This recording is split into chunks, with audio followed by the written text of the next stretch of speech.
Bonjour tout le monde, aujourd'hui je vais présenter la leçon numéro 4 intitulée Équilibre d'un solide soumis à deux forces, bien sûr destinée aux étudiants et aux étudiantes de la troisième année du cycle secondaire collégial.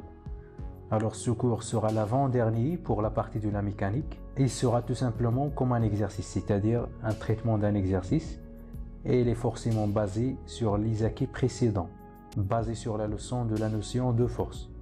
Alors si vous n'avez pas vu la vidéo de la notion de force, il faut la voir avant d'entrer dans cette nouvelle leçon. Alors on va commencer cette leçon par le paragraphe d'étude d'équilibre d'un solide soumis à deux forces. يعني دراسة توازن جسم خاضع لقوتين. إذا هذا الدرس يتحدث عن جسم في توازن يعني لا يتحرك en équilibre خاضع لقوتين soumis à deux forces. Alors on traitera cet paragraphe sous forme d'une activité dans laquelle on a fixé un anneau en équilibre de masse faible entre deux dynamomètres D1 et D2. إذن هذه الحلقة مشدودة بخيطين لدينامومترين. هذه الحلقة يشدها دينامومتر D1 على اليسار ويشدها الدينامومتر D2 على اليمين. Donc cet anneau il est fixé par deux dynamomètres, le dynamomètre D1 et le dynamomètre D2. Et cet anneau est de masse faible. C'est-à-dire son poids il est négligeable. Alors, qu'est-ce qu'on va faire? On va répondre à une fameuse question qui se répète toujours, c'est de faire le bilan des forces exercées sur l'anneau. Alors, pour faire le bilan, on va suivre les trois étapes que nous avons déjà traitées et nous avons déjà vues dans la leçon précédente. Alors, les trois étapes, ce sont les suivantes. C'est de déterminer premièrement le corps étudié, ou bien le système étudié.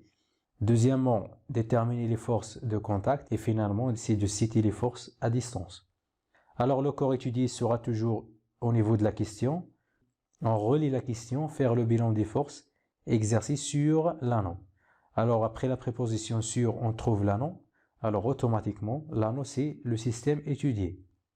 Les forces de contact. إذا لتحديد قوى التماس لا بد أن ننظر إلى الحلقة هي في تماس مع ماذا. Alors l'anneau il est en contact avec le dynamomètre D1, il est aussi en contact avec le dynamomètre D2. Alors on va écrire comme ça, la force exercée par le dynamomètre 1, entre parenthèses D1, sur l'anneau, on va la noter F1. Donc la force exercée par le dynamomètre 1, القوة المطبقة من طرف الدينامومتر واحد على الحلقة. نعبر عنها بهذه المتجهة F1. C'est un vecteur parce que tous les forces sont des vecteurs. La deuxième force de contact, c'est la force exercée par le dynamomètre D2 sur l'anneau. On va la noter comme ça, F2 vecteur. إذن هذه الحلقة في تماس مع دينامومترين فقط. لا يوجد تماس آخر مع هذه الحلقة. إذن انتهينا من قوى التماس. نمر الآن إلى القوى عن بعد les forces à distance. إذن دائما عندما نريد أن نحدد القوى عن بعد يجب أن نستحضر ثلاث قوى. قوة المغناطيس، قوة الأرض وقوة الكهرباء. المغناطيس لا يوجد هنا، الكهرباء لا توجد، بينما تبقى القوة المطبقة من طرف الأرض دائما ما توجد. Donc les forces à distance, c'est la force exercée par la Terre sur l'anneau. Elle est négligeable. إذا négligeable يعني مهملة، كأنها لم تكن. إذا القوة المطبقة من طرف الأرض على هذه الحلقة نهملها. لماذا؟ لأن كتلة هذه الحلقة مهملة. La masse est faible. إذا عندما يكون لدينا جسم كورقة مثلا كتلته ضعيفة جدا، إذا تكون تأثير الجاذبية منخفضة وبالتالي نقول أنها مهملة. يمكن أن نعتبر الآن هذه الحلقة تحت تأثير قوتين فقط، رغم أنه في الواقع هناك ثلاث قوى، لكن يمكن أن نعتبرها تحت تأثير قوتين وهما قوة الدينامومتر D1 وقوة الدينامومتر D2 لأننا أهملنا قوة الأرض. لهذا قلنا في العنوان étude d'équilibre d'un solide soumis à deux forces. équilibre d'un solide. إذن هذه الحلقة هي الجسم الذي ندرسه هو في توازن، إذن لا يتحرك. soumis à deux forces تحت تأثير قوتين، قوة D1 وقوة D2. Alors on passe à la deuxième question, c'est de déterminer les caractéristiques de la force F1 et F2. Nous avons dit que la force F1 c'est la force exercée par le dynamomètre D1 et tout simplement la force F2 c'est la force exercée par D2, c'est-à-dire par le dynamomètre D2. Alors pour déterminer les caractéristiques, nous avons déjà vu les caractéristiques au niveau de la leçon précédente. On va donner les résultats sur ce tableau. Donc voilà pour la force F1 et la force F2. Donc chaque force elle est caractérisée par 4 caractéristiques. Ce sont le point d'application, la droite d'action, le sens et l'intensité. كل قوة لها 4 مميزات. نقطة التأثير، droite d'action هو خط التأثير، le sens هو المنحى، l'intensité يعني الشدة، قيمة القوة. Pour la force F1, le point d'application de la force F1 c'est la force exercée par le dynamomètre 1, c'est une force de contact localisée. Donc le point de contact c'est le point B, donc le point d'application c'est le point B. La droite d'action, donc la droite d'action هو خط التأثير. عندما يجر الدينامومتر D1 الحلقة ستتحرك أفقيا. Donc la droite d'action c'est la droite horizontale qui passe par B et qui passe aussi par A. هو المستقيم الأفقي الذي يمر من B، وعندما نقوم بإطالته سيمر أيضا من A. إذا في الرياضيات قلنا بأنه عندما يوجد لدينا مستقيم يمر من نقطتين إذا سنسميه المستقيم AB. Donc c'est la droite AB. Car la droite qui passe par deux points AB, il s'appelle la droite AB. Donc pour le sens, le dynamomètre D1, il tire l'anneau du point B vers la gauche. Donc le sens c'est du point B vers la gauche. Et pour l'intensité, sera calculée par le dynamomètre. Donc l'aiguille du dynamomètre, il pointe vers le chiffre 3, mais il doit être multiplié par 10. Nous avons déjà explicité ça au niveau de la leçon de la force.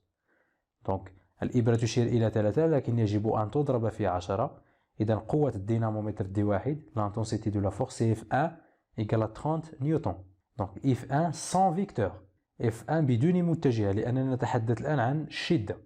Le point d'application de la force exercée par le dynamomètre D2, c'est-à-dire la force 2, c'est le point A. La droite d'action, c'est la même chose. La force du dynamomètre D2, il tire l'anneau vers la droite. Donc l'anneau se déplace horizontalement. عندما يجر الدينامومتر D2 الحلقة ستتحرك أفقيا. Donc c'est la droite horizontale qui passe par A et B. Donc tout simplement c'est la droite AB. Voilà, pour le sens, c'est le contraire du sens de la force F1, c'est-à-dire que le dynamomètre D2, il tire l'anneau du point A vers la droite. Pour l'intensité, elle sera calculée aussi par l'affichage du dynamomètre. Donc le dynamomètre pointe vers 3, donc 3 multiplié par 10, donc F2 égale à 30 newtons. Donc voilà pour les caractéristiques de F1 et F2. On passe à la troisième question, c'est de comparer les caractéristiques de F1 et F2, c'est-à-dire مقارنة مميزات F1 و F2 المحصل عليها في هذا الجدول. Alors les deux forces F1 et F2 ont إذن القوتين F1 و F2 لهما. إذن مقارنة pour le point d'application il est différent. إذن ليس لهما نفس نقطة التأثير بينما لهما la même droite d'action. نفس خط التأثير. Donc les forces F1 et F2 ont une même droite d'action. Voilà. Pour le sens, la force F1 tire vers la gauche et la force F2 tire vers la droite. C'est-à-dire ils ont un sens opposé. Donc ils ont un sens opposé, منحيان متعاكسان, et ils ont aussi la même intensité. F1 égale à F2 égale à 30. Donc une même intensité. F1 égale à F2 égale à 30. إذن هذه هي المقارنة بين مميزات القوتين F1 و F2. إذن يمكنني أن أعطي استنتاج هنا. عندما يكون لدينا جسم في توازن تحت تأثير قوتين فإنه من الضروري لهاتين القوتين أن يكون لهما نفس خط تأثير la même droite d'action, deux sens opposés, إذن منحيان متعاكسان, et ils ont aussi une même intensité. On passe à la question 4, c'est de représenter les deux forces dans le schéma avec l'échelle 1 cm représente 15 newtons. Alors on va utiliser cette échelle pour représenter les deux forces par des vecteurs, par des flèches en fait. Alors voilà, on va poser notre échelle ici, on va faire le produit en croix, je vais poser une deuxième flèche sur la flèche 1, et l'intensité des deux forces F1 et F2 c'est 30 newtons, donc je vais placer 30 newtons ici, donc le newton sous le newton, comme ça, et je vais calculer l'inconnu x en centimètres, c'est-à-dire x, c'est la longueur des flèches que je vais utiliser pour représenter les deux forces sur le schéma. Voilà. Alors un produit en croix dans un résultat, donc le produit en croix c'est toujours croisé, c'est-à-dire 30 newtons doit être multiplié par 1 cm et le tout divisé par 15 newtons, comme ça. Et une petite simplification par la newton, Et le résultat reste comme ça, 30 cm divisé par 15. Donc le centimètre restera toujours. Donc 30 divisé par 15, c'est 2. Donc je vais représenter les deux vecteurs par une flèche de longueur 2 cm. Donc voilà, je prends une règle. Je vais commencer par la force F1. Donc le point d'application de la force F1, c'est B, le point B. Donc la flèche, l'origine de la flèche, c'est le point B. Le sens, c'est vers la gauche. Et la longueur, c'est 2 cm, comme ça. Donc voilà la force F1. Donc je vais écrire ici F1. La même chose pour la force F2. Le point d'application de la force F2, c'est le point A. Il pointe vers la droite, mais à une longueur de 2 cm. Donc voilà F2, comme ça. Alors j'ai représenté maintenant les deux forces en utilisant une échelle convenable. Donc l'échelle sera toujours donnée dans l'exercice. S'il n'est pas donné, il faut choisir une échelle qui est convenable. إذا السلم دائما ما يعطى في التمرين. إذا لم يكن موجودا في المعطيات يجب أن نختار نحن سلما مناسبا، أن يكون مناسب للتمثيل. Alors la conclusion de cette leçon c'est la suivante. Alors lorsqu'un solide est en équilibre sous l'action de deux forces, alors ces deux forces ont عندما يكون لدينا جسم في توازن. التوازن يعني أنه لا يتحرك. مثلا عندما نعلق علبة بواسطة خيط فإنها في توازن في هذه الحالة تحت تأثير قوتين، قوة الخيط وقوة الأرض. إذا بصفة عامة عندما يكون لدينا جسم في توازن تحت تأثير قوتين sous l'action de deux forces، إذا هاتين القوتين يجب أن يكون لهما la même droite d'action. Les deux forces ont une même droite d'action، نفس خط التأثير، la même intensité، يعني نفس الشدة F1 تساوي F2. إذا في الشكل السابق الدينامومتر D1 يجر الحلقة بنفس الشدة التي يجر به الدينامومتر D2 تلك الحلقة، وبالتالي ستكون في توازن في هذه الحالة. Les deux forces ont aussi des sens opposés. يجب أن تكون هاتين القوتين متعاكستان، منحاهما متعاكسان لكي يبقى هذا الجسم في توازن. Alors on peut traduire ces caractéristiques par les deux conditions. إذا يمكن أن نترجم هذه الجمل هنا، هذه المميزات، إلى شرطين. إذا الشرط الأول هو كالتالي. إذا الجملة الأولى تعتبر نفسها هي الشرط الأول. La condition 1, les deux forces ont la même droite d'action. والشرط الثاني يجمع بين هاتين الجملتين، la même intensité et les sens opposés. Donc la condition 2, les deux forces ont la même intensité et des sens opposés.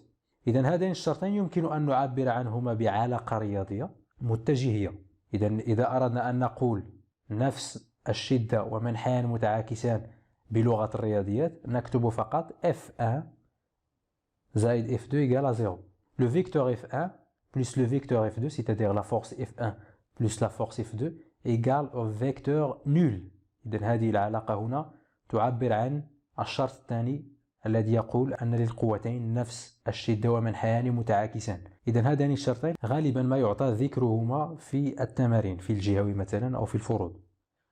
إذن السؤال الذي يطرح هو هكذا: Donnez les deux conditions d'équilibre d'un solide soumis à deux forces. إذن يجب على التلميذ أن يحفظ هذين الشرطين هكذا ويكتبهما في ورقة الامتحان والفرض. Alors, on va traiter un exercice d'application pour fixer vos idées. Alors, on considère un corps S très léger et en équilibre. نعتبر جسما S خفيف جدا يعني كتلته مهملة خاضع لقوتين. القوة الأولى هي قوة الخيط واحد يعني الدينامومتر دي واحد، والقوة الثانية هي قوة الخيط اثنان سي لا فورس دو فيل 2. يمكن يعتبر هذا الجسم خاضع لقوتين فقط لأننا قمنا بإهمال قوة الأرض رغم أنها توجد باعتبار كتلة هذا الجسم ضعيفة. Le corps S est très léger. Alors donnez les caractéristiques de la force F1 exercée par le fil 1 sur le corps S. Le fil 1 c'est celui-là. Donc les caractéristiques, le point d'application de cette force c'est le point A. إذن الخيط واحد يؤثر على الجسم S في النقطة A. Donc le point d'application c'est le point A. La droite d'action c'est une droite horizontale qui passe par A et B, c'est-à-dire la droite AB. Le sens c'est du point A vers la gauche. Donc voilà le sens du point A vers la gauche. L'intensité sera donnée par le dynamomètre. Donc le dynamomètre pointe vers 6. Donc F1 égale à 6 newtons. On ne va pas multiplier par 10 car on n'a pas le symbole de multiplication ici. إذن لن نضربها في 10 لأنه لا توجد عملية ضرب هنا. En appliquant les conditions d'équilibre, déduire les caractéristiques de la force F2 exercée par le fil 2 sur le corps. إذن بتطبيق شروط التوازن، إذن الشرطين اللذين رأيناهما من قبل، حدد مميزات القوة F2 المطبقة من طرف الخيط 2 على الجسم S. إذن سنحدد مميزات هذه القوة، قوة F2. Alors, on va faire un rappel des deux conditions. La condition 1. إذن الشرط الأول ماذا يقول؟ Les deux forces ont la même droite d'action. إذا عندما يكون جسم في توازن تحت تأثير قوتين، هاتين القوتين لهما نفس خط التأثير. إذا مباشرة سنستنتج la droite d'action de la force F2. Donc la droite d'action c'est la droite AB. Pourquoi? Car les deux forces ont la même droite d'action. La condition 2. Les deux forces ont la même intensité et des sens opposés. F1 plus F2 égale à vecteur nul. إذا تنقصنا متجهة فوق الصفر هنا، لأن مجموع متجهتين يعطي دائما متجهة وليس عدد. إذا هذا الشرط ماذا يقول؟ Les deux forces ont la même intensité. إذا نفس الشدة.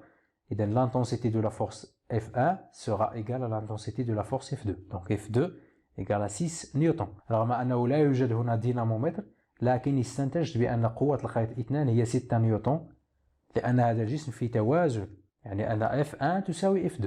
Des sens opposés.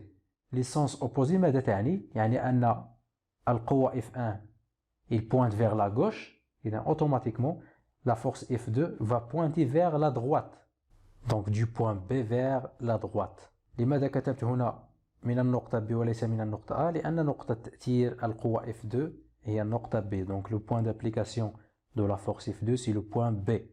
Alors j'ai terminé le premier exercice, je passe à un deuxième exercice d'application. La question c'est quel est le corps qui est en équilibre? Justifiez la réponse. ما هو الجسم الذي يوجد في توازن هنا؟ هل هو الجسم A أو B أو C؟ لدينا ثلاثة أشكال هنا. Chaque corps ici il est soumis à deux forces F1 et F2. Je vais commencer par A. Donc A est soumis à deux forces F1 et F2. هل يحترم هذا الجسم شرط التوازن؟ يعني هل للقوتين F1 و F2 نفس خط التأثير؟ منحيان متعاكسان ونفس الشدة. إذا الشدة دائما نعرفها بقياس طول المتجهة. عندما نقيس طول المتجهة F1 و F2 نجدهما متساويتين، إذن لهما نفس الشدة. هل لهما منحيان متعاكسان؟ نعم. Donc ils ont deux sens opposés, F1 vers la droite, F2 vers la gauche. Mais est-ce qu'ils ont le même droite d'action? Non. La droite d'action de la force F2 c'est celui-là, cette droite. Et la droite d'action de la force F1 c'est cette droite. Donc ils n'ont pas une même droite d'action. Donc le corps A n'est pas en équilibre. Le corps B. Donc pour le corps B, les deux forces ont la même droite d'action. Donc c'est cette droite ici, la droite d'action c'est la même. Deux sens opposés. F1 elle est opposée à F2, mais les longueurs des deux vecteurs ne sont pas égaux, c'est-à-dire les deux forces ils n'ont pas une même intensité. Le corps B n'est pas en équilibre. Le corps C ou bien le solide C, il est soumis à deux forces F1 et F2. Ils ont la même droite d'action, comme ça. Deux sens opposés et la même intensité. Pourquoi? Parce qu'ils ont une même longueur. La longueur de F2 est la même que celle de F1. Donc ils ont une même intensité. Donc le corps qui est en équilibre, c'est le corps C. Donc le corps qui est en équilibre, c'est le corps C, car les deux vecteurs F1 et F2 ont. Ils ont quoi? Ils ont la même droite d'action, ils ont 10 sens opposés et ils ont la même intensité, c'est-à-dire la même longueur. Alors, c'est la fin de la leçon. Merci énormément de votre attention. J'espère que ça vous a plu et à très bientôt.